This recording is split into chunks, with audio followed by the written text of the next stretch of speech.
Hello guys, मैं आप सबका स्वागत करता हूँ चैनल पे। I welcome you all to the channel. तो मैं आज आपके लिए लाया हूँ क्लास 9th की हिस्ट्री की नई सीरीज। बेसिकली इसमें जो है हम लोग सारे चैप्टर कवर करेंगे, चैप्टर 1 से लेकर टोटल में जितने चैप्टर सबके सब हम लोग कवर करने वाले हैं इस पूरी सीरीज में। तो आइए सबसे पहले चैप्टर 1 का ओवरव्यू देख लेते हैं। तो बेसिकली ये जो बुक है इसमें टोटल 3 सेक्शंस हैं। कितने सेक्शंस हैं? 3। ठीक है। तो पहला जो सेक्शन है उसमें 3 चैप्टर आ जाते हैं आपके। कितने? 3। तो इसमें जो पहला चैप्टर है ये आपका फ्रेंच रिवॉल्यूशन, दूसरा आपका चैप्टर कौन सा है? रशियन रिवॉल्यूशन, और तीसरा जो राइज ऑफ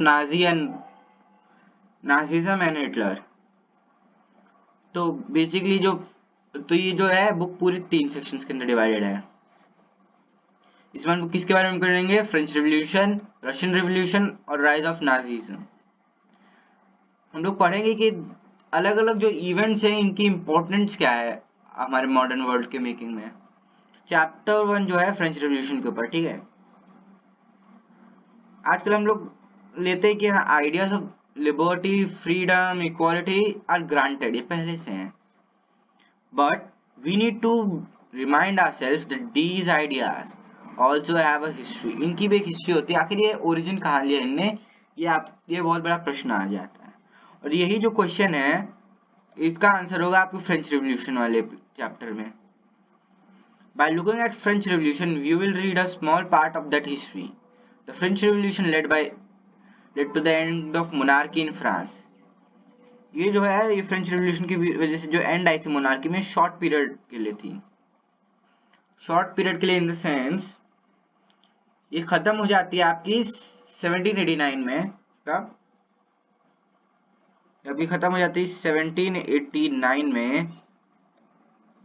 ठीक है। और मोनार्की आपकी खत्म हो जाती है 1789 में। और फिर जो है अब आपकी रिपब्लिक हो जाती है नेशन। उसके बाद 1815 में, कब? 1815 में वापस आपकी मोनार्की स्टैब्लिश होती है। इसके बारे में लोग पढ़ेंगे। अब इसमें जो है क्या किया गया है, चैप्टर 1 जो खत्म हो जाता है 1815 में, चैप्टर 2 जो है टेक प्लेस करेगा 1850s में। अब इसके पीछे एक ब्रीफ पीरियड है। ठीक है। इसके बीच का एक बहुत बड़ा ब्रीफ पीरियड है। अभी गया कहाँ, ये बहुत बड़ा क्वेश्चन बनता है। कहाँ गया? एनसीईआरटी ने इसे उड़ा दिया है। मैं आपको इसे थोड़ा थोड़ा समझा दूंगा बीच बीच में क्या हुआ था। A society based on privileges gave away a new system of governance. The Declaration of Rights of Man during the Revolution announced the coming of a new time.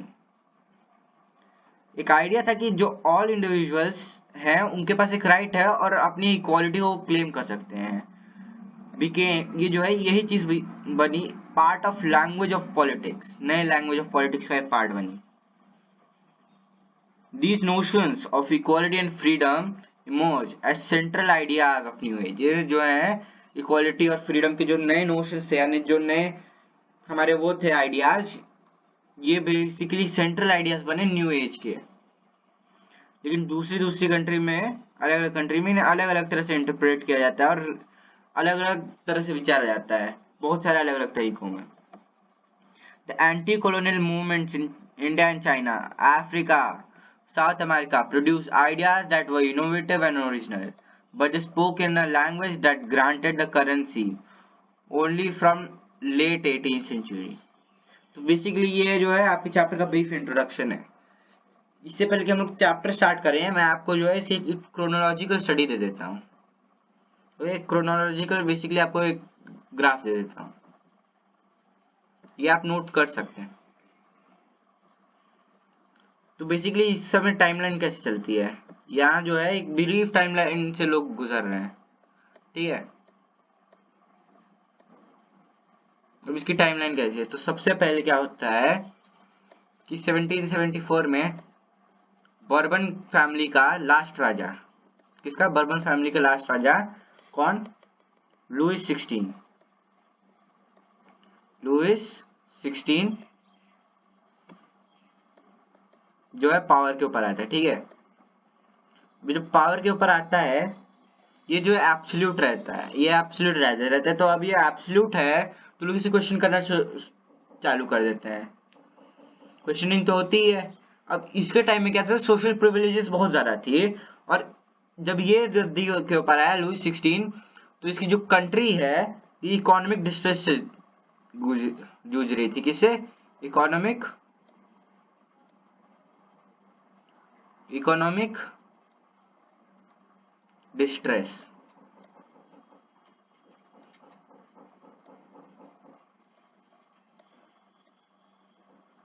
लेकिन ये जो राजा है ये बिकॉज बहुत एब्सोल्यूट राजा था, ये तो क्या करता है कि पहले तो जो इसका वर्साई में एक पैलेस था उसे मॉडर्नाइज रखता है, उसमें जो है खर्चा करता है कि हाँ वो अच्छा दिखे। फिर जो है अब क्या हुआ इसके जस्ट 2 साल बाद 1776 में, कब? 1776 में अमेरिकन रिवॉल्यूशन हो जाता है। अब अमेरिकन रिवॉल्यूशन में ये मिलियंस ऑफ डॉलर्स जो है उन्हें दे देता है उनके हेल्प के लिए, ताकि अमेरिका और उसके जो 13 स्टेट्स हैं वो सारे आजाद हो जाएं। अभी इसमें हेल्प क्यों की इसने अमेरिका की? बेसिकली इसलिए कि जो एक ब्रिटिश कॉलोनी थी और इनका मानना ये था कि दुश्मन का दुश्मन दोस्त होता है, मतलब अपने दुश्मन के दुश्मन को हेल्प करके इन लोगों ने ये बताया कि वो उनके दोस्त है, लेकिन ऐसा कुछ हुआ नहीं, इससे कोई फायदा पड़ा नहीं। अभी जो टैक्सेशन बढ़ा देता है, ठीक है, इसके बाद क्या होता है, देखता है कि ये जो है बहुत कर्ज में डूबा है, मतलब डूबा हुआ है। इस समय क्या था कि एक सिस्टम चलता था, स्टेट सिस्टम, ठीक है, स्टेट सिस्टम, ठीक है। अब इसमें जो है 3 टाइप की क्लासेस होती थी, एक थी क्लर्जी क्लास, एक थी जेंट्री क्लास, और लास्ट वाले थे थर्ड स्टेट वाले यानी आम आदमी। अब क्लर्जी क्लास में कौन लोग आते थे? क्लर्जी में बेसिकली पादरी लोग आते थे, यानी जो चर्च में काम करते थे। फिर आ जाती है आपकी जेंट्री क्लास, जेंट्री में रॉयल फैमिली के मेंबर्स हुआ करते थे। और फिर आपका आ जाता है नॉर्मल लोगों का, यानी कि जो नॉर्मल लोग थे उनकी क्लास आ जाती है, यानी कि थर्ड स्टेट। अब इसमें भी जो सोसाइटी 3 में डिवाइडेड थी,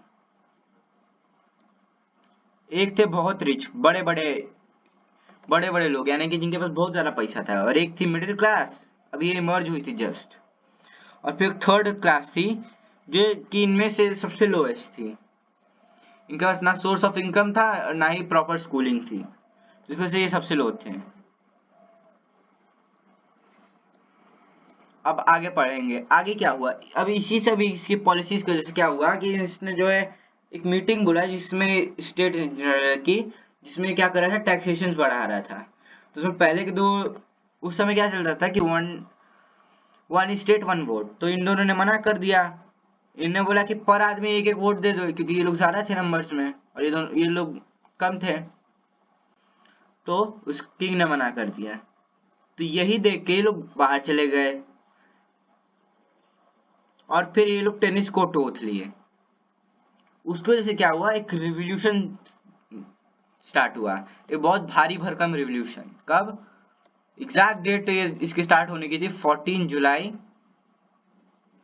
1789, ठीक है। अब आखिर ऐसा हुआ क्या जिसकी वजह से ये रिवॉल्यूशन आई, ये हम लोग इस चैप्टर में पढ़ने वाले हैं। इस दिन क्या हुआ था? Revolution took place.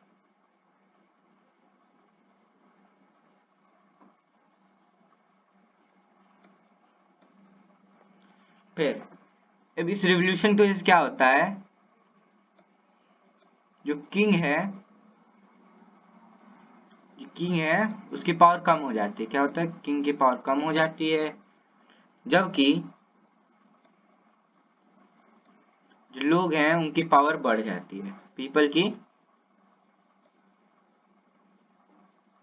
पावर जो है बढ़ जाती है, ठीक है।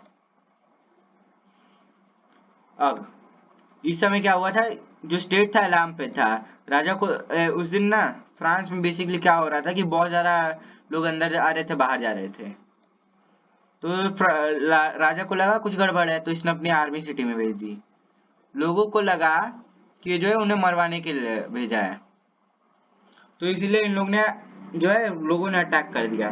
अटैक किया तो सबसे पहले इन्हें एम्यूनेशंस चाहिए थी, तब इन्हें एम्यूनेशंस कहाँ से मिली? इन्हें बेसिकली एम्यूनेशंस मिली बैस्टाइल के किले से। कहाँ? बैस्टाइल के किले से, ठीक है। अब बैस्टाइल में क्या था, लोग इस जगह को लोगों ने सीज कर लिया। क्या हुआ? सीज्ड बाय पीपल, ठीक है।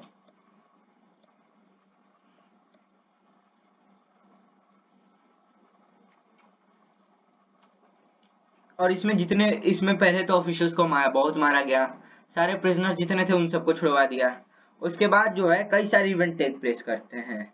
रिवॉल्यूशन होने के बाद इसे बोला गया कि अब जो है राजा की पावर कम कर दी गई है, तो एक कॉन्स्टिट्यूशनल मोनार्की है, यानी गवर्नमेंट 3 पार्ट में डिवाइडेड है।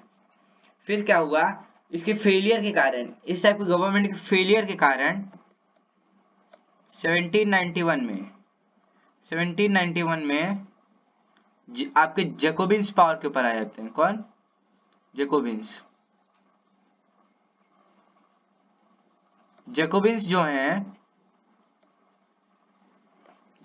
हैं ये लोअर थर्ड स्टेट से बिलोंग करते थे लोग, ठीक है। अब इन लोगों ने देखा कि ये लोग काम नहीं कर पा रहे हैं। ये लोग जो हैं क्या कर रहे थे कि ये जो अपर था, यानी ये वाला जो सेक्शन था, इसने सारी पावर सीज कर ली थी, सारी पावर अब इनके पास थी। ये क्लर्जी और जेंट्री वाले भाग गए थे रेवोल्यूशन देख के। तो इसकी वजह से क्या हुआ कि इन लोगों ने पूरी पावर कैप्चर कर दी थी। इसने पुर्शिया के सामने वो कर दी, छेड़ दी। और राजा जो है पुर्शिया और ऑस्ट्रिया से मदद मांग रहा था। इसी सब का फायदा उठाते हुए जैकोबिन्स ने पावर कैप्चर कर दिया। और इनका लीडर कौन था? इनका लीडर था रॉबिस्पेयर। कौन था? रॉबिस्पेयर।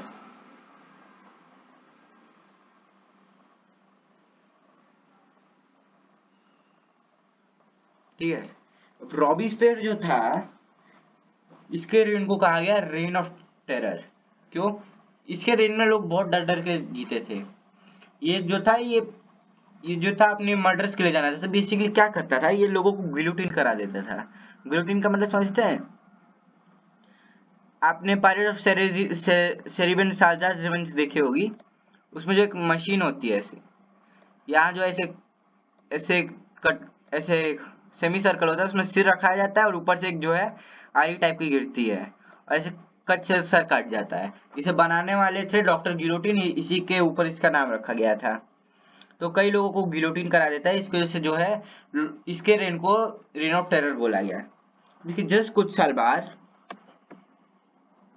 ये भी ज्यादा दिन तक वो नहीं कर पाया अपनी सत्ता कंट्रोल, तो 1798 में जो है इसे ओवरथ्रो करके डायरेक्टरी आ गई।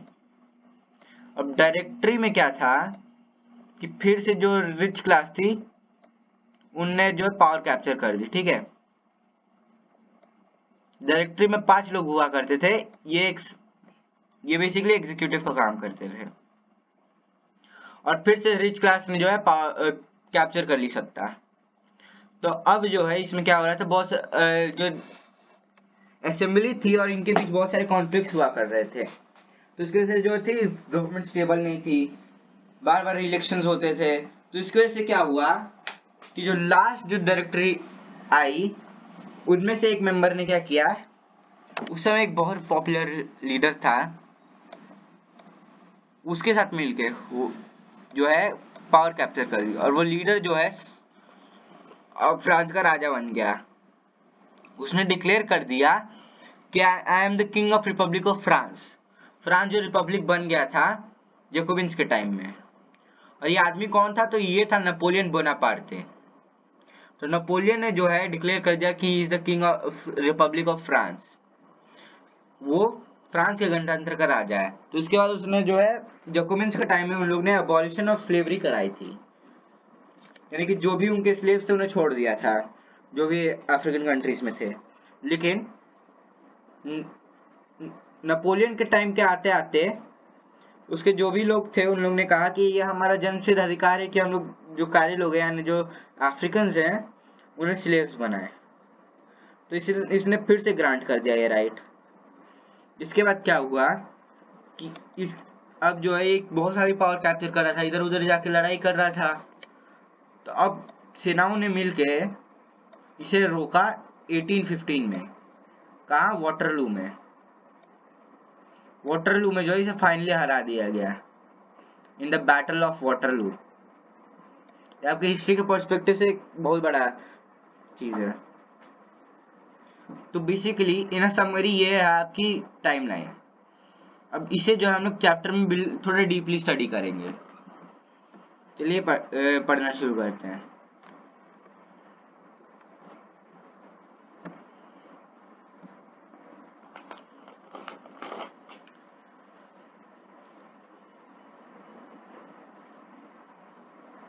तो on the morning of 14th July 1789 city of Paris was in state alarm. State alarm में था, जैसे मैंने आपको उसमें बताया था टाइमलाइन में।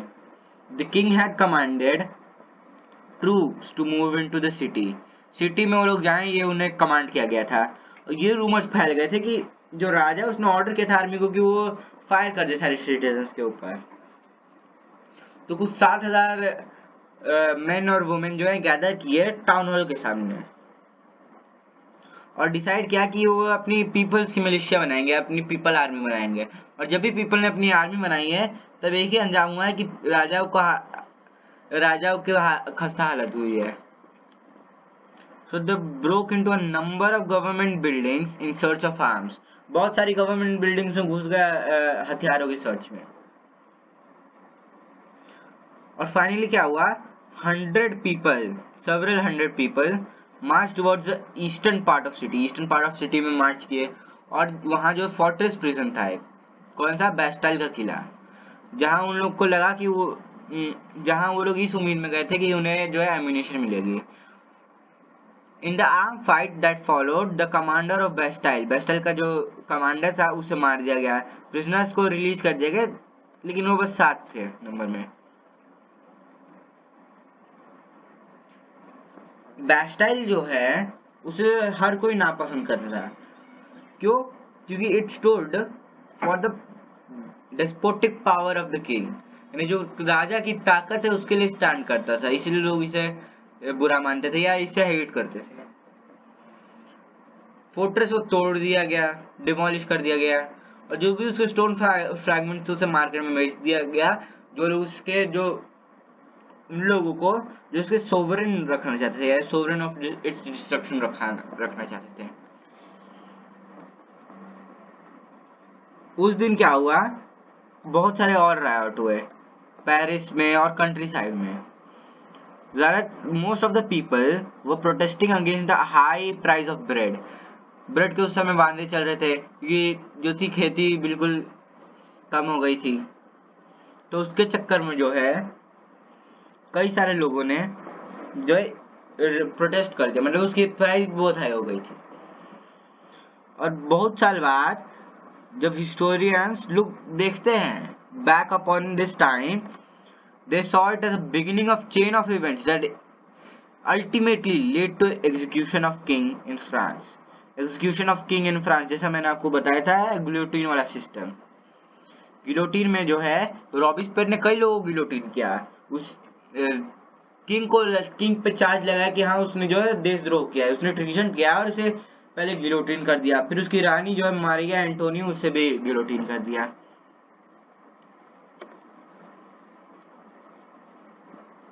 तो French society during late 18th century. अब देखिए जो मैंने आपको स्टेट सिस्टम बताया था, इधर स्टेट सिस्टम है। अगर आप देखेंगे, देखिए क्लर्जी फर्स्ट स्टेट क्लर्जी वाले यानी कि जो पादरी होते थे। सेकंड स्टेट नोबिलिटी वाले यानी जो रॉयल फैमिली के लोग थे। और थर्ड स्टेट में लोग 3 लोगों में बटे हुए थे, big businessman, merchants, court official, lawyers. ये कौन थे? ये बहुत अमीर लोग थे। फिर पीजेंट्स एंड आर्टिशियंस, ये जो है middle class. Small peasants, landless labour, servants, ये जो है इनकी हालत बहुत बुरी थी। अब क्या हुआ? 1774 में लुइस 16 आ गया, बर्बन फैमिली का of the Kings, ascended the throne of France। ये लास्ट राजा था बर्बन फैमिली का और या फ्रांस का। ही वॉज 20 years old, वो 20 साल का था। और फिर ऑस्ट्रियन प्रिंसेस मारिया एंटोनी से उसकी शादी हो चुकी थी। ये मारिया एंटोनी वही औरत है जिसके देश में ब्रेड के बांधे पड़े हुए थे, और वो जब उसने पूछा तो उसके ड्राइवर ने ये बताई, उसने बोला कोई बात नहीं, हम इन्हें ब्रेड नहीं, हम इन्हें केक खिलाएंगे। Upon his succession, the new king found an empty treasury. ये जैसे ही आया इसकी ट्रेजरी खाली पड़ी हुई थी। बहुत लंबे साल of long years of war had drained the financial resources of France.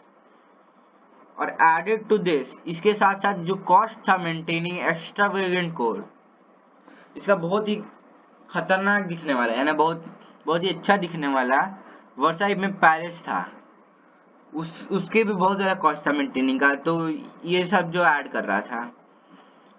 Louis 16 के अंदर फ्रांस ने हेल्प किया 13 American colonies to gain their independence from the common enemy Britain. जैसा मैंने बताया था पहले, वॉर के क्या हुआ, 1 बिलियन लिवर्स का डेप्थ पड़ गया, और बाद में राइज हो गया 2 बिलियन लिवर्स तक, यानी कि पहले से इनके पास 2 बिलियन लिवर्स का डेप्थ था, फिर इन्हें एक और बिलियन ले लिया। अब जो लेंडर्स थे जो स्टेट को क्रेडिट देते थे, इन्हें क्या किया चार्ज करना 10% इंटरेस्ट ऑन लोन। यानी अगर आप इनसे 100 रुपए लेते हो तब जो है अगर आप इन्हें अगले साल पे करोगे तो आपको इन्हें 110 रुपए देने हैं। अब ऐसे ही अगर आप मान लो 100 रुपए लेते हो और 3 साल के लिए लेते हो तो आपको इन्हें कितने पे करने पड़ेंगे, आप कितने पे करोगे, आप इन्हें 131 रुपीज पे कर दोगे। मतलब बेसिकली ऐसा इनका सिस्टम चल रहा था। So the French government was obligated to spend an increasing percentage of its budget on interest payments alone,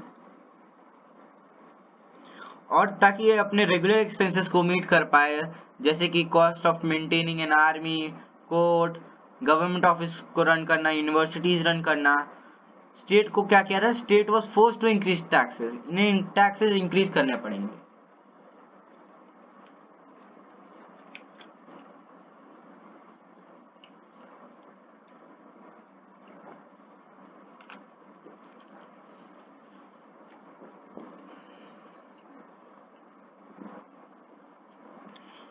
Yet, even this measure would not have sufficed.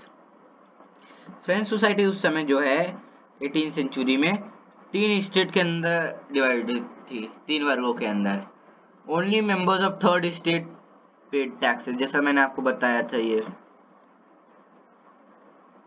ये चीज जो है, ये जो स्टेट सिस्टम है, और इसमें जो है पहले वाले जो थे क्लर्जी, ये टैक्सेस लिया करते थे, थीस थिंग की इनडायरेक्ट टैक्सेस वो लिया करते थे, जस्ट बिकॉज ऑफ किसकी वजह से, तो ये लिया करते थे चर्चेस की वजह से। नोबिलिटी को कोई टैक्सेस पे नहीं करने रहते थे, टैक्सेस पे करने रहते थे इनके लिए आसान था, इनके लिए थोड़ा बहुत आसान ही था, और इनके लिए बहुत मुश्किल था। ये जो थर्ड स्टेट में लोअर डिवीजन है। The society of the state was part of feudal system that dated back to the Middle Ages. Old regime जो है इसके लिए यूज किया जाता है सोसाइटी और institution of France before 1789। Figure 2.0 ये वाला दिखाता है कि जो सिस्टम ऑफ स्टेट है फ्रेंच सोसाइटी में, ये कैसे ऑर्गेनाइज था। पीजेंट्स जो थे 90% ऑफ पॉपुलेशन थे, लेकिन उनमें से बहुत ही कम लोग थे जो लैंड ओन क्या करते थे, जो वो कल्टीवेट करते थे, और 60% ऑफ लैंड जो था वो नोबल से द चर्च या other rich members of third state own किया करते थे। The members of first 2 states that is clergy and nobility enjoyed certain privileges by birth, बहुत प्रिविलेजेस होते थे इनके पास। और इसमें से सबसे इम्पोर्टेंट क्या था, एग्जेम्पशन, यानी इन्हें हटा दिया था, इन्हें बोल दिया था कि आप टैक्स नहीं पे करेंगे। Nobles feudal system privileges enjoy करते थे, यानी फैमिली के मेंबर्स थे तो इन्हें और प्रिविलेजेस थे। इनमें क्या क्या इंक्लूडेड था? Feudal dues which they extracted from peasants, यानी कि जो बेसिकली पैसे लिए करते थे। पीजेंट्स को तंग किया जाता था कि वो सर्विसेज रेंडर करें to the lord, to work in his house और फील्ड, और ताकि वो आर्मी में सर्व करे और participate in road building. Church जो है वो भी एक्सट्रैक्ट किया करता था its share of taxes called tithes लेता था। Finally all members of third state had to pay taxes to the state. इसमें एक डायरेक्ट टैक्स था, ये था टैली, और बहुत सारे इनडायरेक्ट टैक्सेस भी थे which were levied on articles of everyday consumption, जैसे कि salt और tobacco। और जो burden of financing activities of state through taxes were borne by the first decision third state alone, यानी कि बेसिकली क्या था, जो भी फाइनेंसिंग की एक्टिविटीज थी इसके सारे बर्डन जो था, टैक्सेस का सारा बर्डन थर्ड स्टेट के पास अकेला आ गया था। अब एक बात आप समझिए, ये रिवॉल्यूशन हुआ आपका, इसके पीछे कई सारे कारण थे। क्या था इसके पीछे? कई सारे रीजंस, ठीक है। किसके पीछे? फ्रेंच रिवॉल्यूशन के पीछे। अब ये जो कारण है ये क्या क्या हो सकते हैं? तो एक सोशल हो सकता है,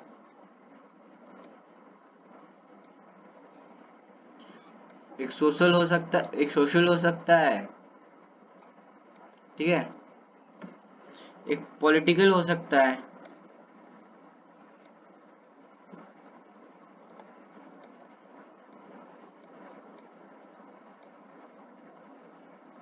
एक बार मैं ये लिख लूं तो मैं आपको बताऊंगा ये एक्चुअली थे क्या। यानी पॉलिटिकल में कौन से आते थे, सोशल में कौन से आते थे, फिर इकोनॉमिक हो जाता है एक, इकोनॉमिक एक, ठीक है। और फिर कई सारे अलग कारण भी आ जाते हैं, ठीक है। अब अदर्स के बारे में हम लोग बाद में पढ़ेंगे, पहले इन तीनों पे फोकस करते हैं। तो सोशल में क्या आता है? सोशल में बेसिकली इनका जो स्टेट सिस्टम था, इसकी वजह से जो है फ्रेंच रिवॉल्यूशन हुआ। सोशल में ये आ गया, इनके बीच बहुत सारे डिविजन्स थे। पॉलिटिकल में पॉलिटिकल राइट्स इन्होंने बहुत कम दी थी, मतलब कि पॉलिटिकल राइट जो थी बस यही दो स्टेट को थी, बाकी जो थर्ड स्टेट था उसमें कोई पॉलिटिकल राइट्स नहीं थी। पहले दो स्टेट का मन भाया वो इनसे काम कराएगा। फिर इकोनॉमिक, पहले दो स्टेट जो थे ये बेसिकली 1 या 2% ऑफ द पॉपुलेशन कवर करते थे, और ये जो है इनके पास 60% ऑफ लैंड थी। मतलब आप समझ सकते हैं 2% जो पॉपुलेशन है, 2% 60% ऑफ लैंड लेकर बैठी है। बाकी की जो 98% पॉपुलेशन है, इतनी 98% पॉपुलेशन, इसके पास कितना लैंड है? तो इसके पास 40% लैंड है।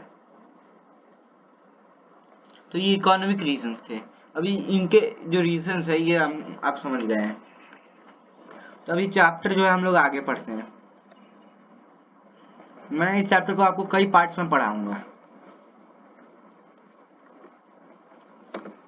The struggle to survive.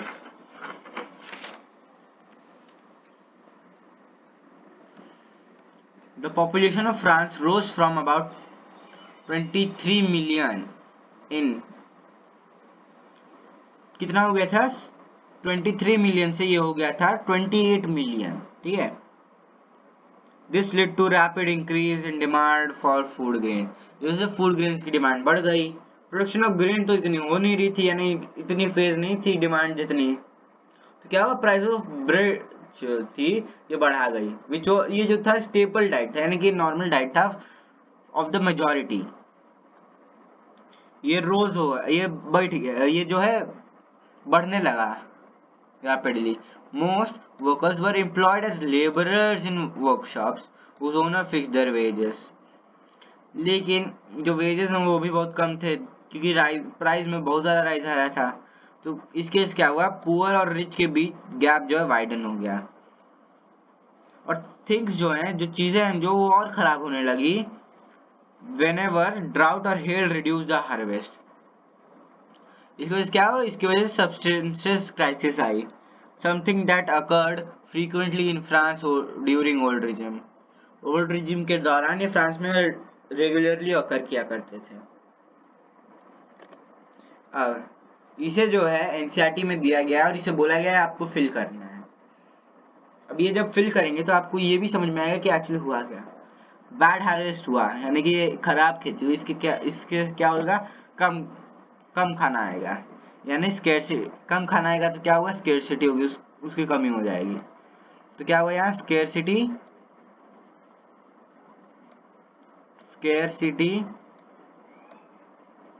Of food, ठीक है, खाने के वांदे हो गए, ठीक है। अब नेक्स्ट, इसकी वजह से क्या हुआ, फूड प्राइसेस जो हैं, जो खाने की प्राइसेस जो हैं, अब स्केर्सिटी आई तो ऑब्वियसली कम तो रहेगा नहीं प्राइस, लोग महंगा कर देंगे। क्यों करेंगे, क्योंकि बेसिकली दुकानदारों को जो है पैसे कमाने हैं, और पैसे कमाने के लिए इन लोगों को कुछ ना कुछ तो करना पड़ेगा। ये कम खाना है, अगर कम में बेचेंगे तो पैसे नहीं आ पाएंगे उतने, फूड प्राइसेस राइज हो गई, फूड प्राइस जो है राइज हो गई बेसिकली। अब पूरस जो थे ये ब्रेड नहीं खरीद पा रहे थे, तो इसके से दो सिचुएशन आई। क्या हुआ, क्या डिजीज एपिडेमिक लिखा है। डिजीज एपिडेमिक कब होती है, एपिडेमिक यानी कि बेसिकली आपके जो एरिया में है, यानी कि आप जहाँ रहते हैं उस एरिया में जो है कोई बीमारी आ गई जो बाकी एरियाज में नहीं है। अब ये फूड की वजह से हुई है, क्यों हुई है, क्योंकि लोगों की इम्यूनिटी वीक हो गई, वीक इम्यूनिटी की वजह से ये चीज हो गया, ठीक है।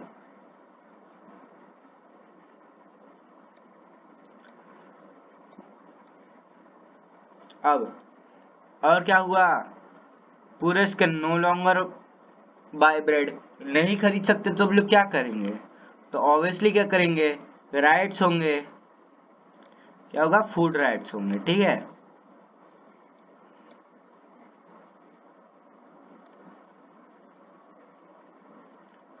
फूड राइट्स होंगे और डिजीज एपिडेमिक्स होंगी, तो अल्टीमेटली इससे क्या होगा, इससे बेसिकली डेथ्स होंगी।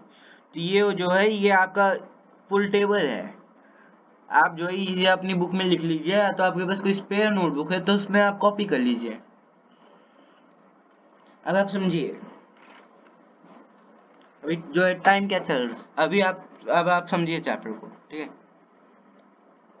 किंग जो है, किंग जो है उसके एक्सपेंसेस जो हैं, किंग जो है उसके एक्सपेंसेस जो है बढ़ रहे हैं, ठीक है। लेकिन क्या हो रहा है, जो सोर्सेस ऑफ इनकम है, सोर्सेस ऑफ इनकम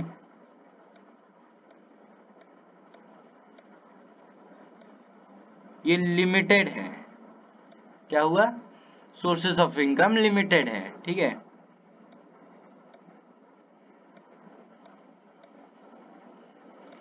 अब और क्या हो रहा है इस समय, अब इन्हें जो है सोर्सेज ऑफ इनकम जो है बढ़ानी पड़ेगी, लेकिन सवाल ये आता है हाउ टू इंक्रीज, कैसे इंक्रीज करें।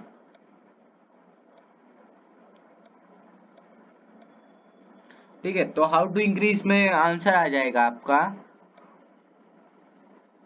टैक्स बेस को, जो टैक्स बेस है आपका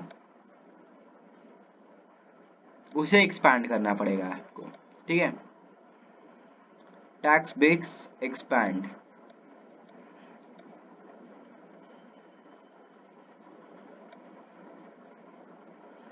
समझ रहे कि राजा के एक्सपेंसेस बढ़ रहे हैं, सोर्सेज ऑफ इनकम जो है लिमिटेड है।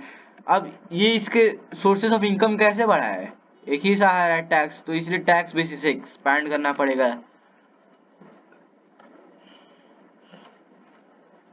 अब जो है क्या हो रहा है, मिडिल क्लास ग्रो कर रही है,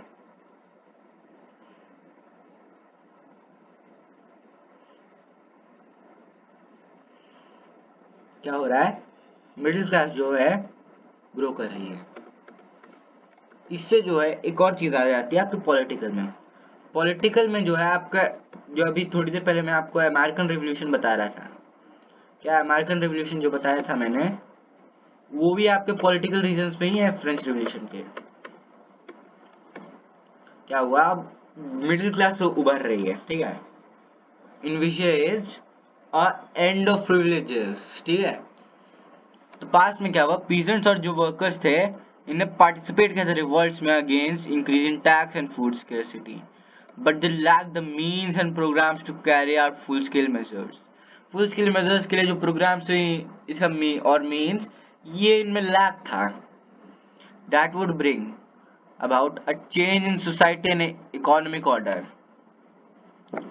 अब ये जो है बच गया किसके लिए, those groups within the third estate who had become prosperous and had access to education and new ideas.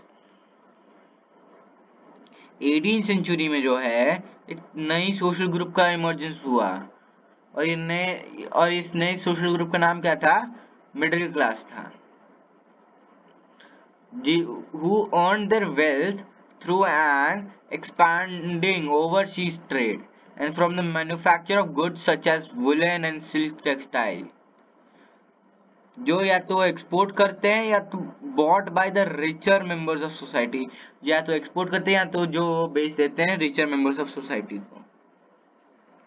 और इसके साथ साथ जो मर्चेंट्स थे और मैन्युफैक्चरर थर्ड स्टेट के, इंक्लूडिंग प्रोफेशनल्स जैसे कि लॉयर्स हैं, एडमिनिस्ट्रेटिव ऑफिशियल्स हैं, और ये सारे जो एजुकेटेड और लोग हैं, and believe that no group in society should be privileged by birth, rather a person's social position, एक आदमी की सोशल पोजीशन जो है इससे डिपेंड होना चाहिए इस मेरिट। और इससे क्या हुआ, ideas of envisaging a society based on freedom, equal laws और opportunities for all, ये सब जो है क्या, ये आइडिया है कि जो है envisaging a society, ये एक नई सोसाइटी बनाना चाहिए जिसमें जो फ्रीडम, इक्वालिटी, इक्वल लॉज और अपॉर्चुनिटी फॉर ऑल जो है पुट फॉरवर्ड किया जाए। अब इसका काम किस पे आया, फिलोसफर्स पे आया, जैसे जॉन लोक, जीन जैक्यू रूसो, इन जैसे जो है फिलोसफर्स पे आया इसका दबाव। अब जो है in his two treatises of government, Locke ने ये बताया है, लोक ने ये सॉर्ट किया है कि जो doctrine of divide and absolute right है ऑफ मोनार्क, ये हटाना चाहिए। रूसो ने इसी आइडिया को जो है कैरी फॉरवर्ड किया, उसमें इसने ऐसे टाइप के गवर्नमेंट का फॉर्म ऑफ गवर्नमेंट ऐसा प्रपोज किया जिसमें जो based on social contract between people and their representatives हो। बेसिकली ऐसा गवर्नमेंट जिसमें जो सोशल कॉन्ट्रैक्ट है लोगों और उसके रिप्रेजेंटेटिव के बीच, वो होना चाहिए। उसकी एक स्पिरिट ऑफ लॉज जो है बुक है मोंटेस्क्यू की, ठीक है, उसमें उसने प्रपोज किया division of power with in government होना चाहिए बिटवीन लेजिस्लेटिव, एग्जीक्यूटिव और जुडिशरी। और ऐसे ही मॉडल को, this model of government was put into force in USA. जब जो 13 कॉलोनीज थी उन्हें डिक्लेयर कर दिया कि वो इंडिपेंडेंस फ्रॉम ब्रिटेन, यानी कि वो इंडिपेंडेंट हो चुके हैं ब्रिटेन से। अमेरिकन कॉन्स्टिट्यूशन जो है और उसकी guarantee of individual right was an important example of political thinkers in France. अब ये जो आइडियाज थे इन फिलोसफर्स के, ये सैलून्स में, कॉफी हाउसेस में जो डिस्कस किए जाते थे, और ये जो स्प्रेड हो रहे थे पीपल में थ्रू बुक्स और न्यूज़पेपर्स। और ये जो फ्रीक्वेंटली यानी लगातार यानी फ्रीक्वेंटली यानी कि फ्रीक्वेंटली जो है पढ़े जाते थे तेजी से इन ग्रुप्स, ताकि जो लोग पढ़ नहीं पाते थे या लिख नहीं पाते थे उन्हें जो बेनिफिट हो जाए।